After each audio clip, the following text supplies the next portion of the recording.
Das sind Jakob, Nadja und Sami. Sie sind alle drei aus ihrem Geburtsland nach Österreich gezogen. Und nun haben sie Schmerzen oder ein gesundheitliches Anliegen.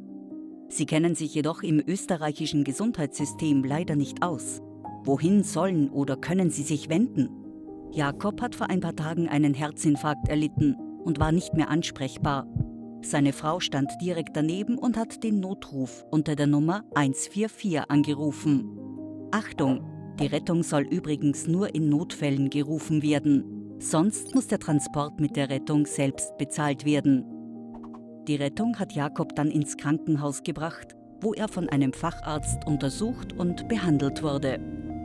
In Österreich gibt es eine Krankenversicherung. Sie heißt Gesundheitskasse.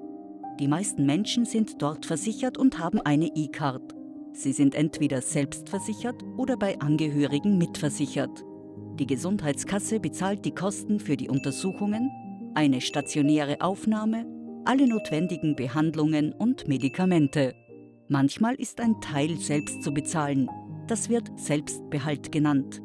Bitte fragen Sie Ihre Ärztin oder Ihren Arzt. Und wenn jemand wenig Geld hat, kann bei der Kasse ein Antrag gestellt werden. Dann müssen keine Selbstbehalte bezahlt werden.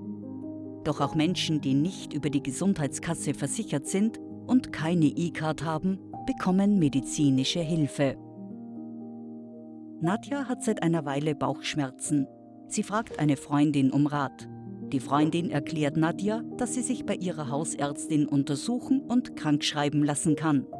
Ist sie krankgeschrieben, wird ihr Lohn in dieser Zeit weiterbezahlt. Bei der Wahl der Hausärztin muss Nadja darauf achten, dass es sich um eine Kassenärztin oder Kassenarzt handelt. Diese werden von der Gesundheitskasse direkt bezahlt. Sogenannte WahlärztInnen muss Nadja selbst bezahlen. Sie kann bei der Gesundheitskasse einen Antrag auf Kostenerstattung stellen. Dann bekommt sie einen Teil des Geldes zurück. Die Hausärztin kann auch Medikamente verschreiben. Dafür gibt sie Nadja ein Rezept mit. Wenn weitere Untersuchungen nötig sind, wird die Hausärztin Nadja zu einem Facharzt, einer Fachärztin überweisen.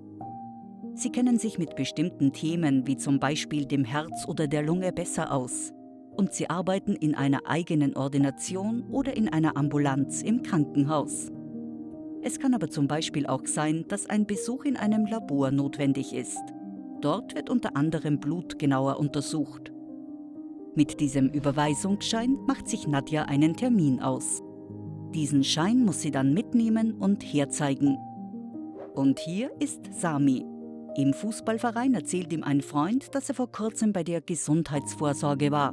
Das ist eine jährliche Untersuchung beim Hausarzt, bei der Hausärztin. Sie wird übrigens ebenfalls von der Gesundheitskasse bezahlt.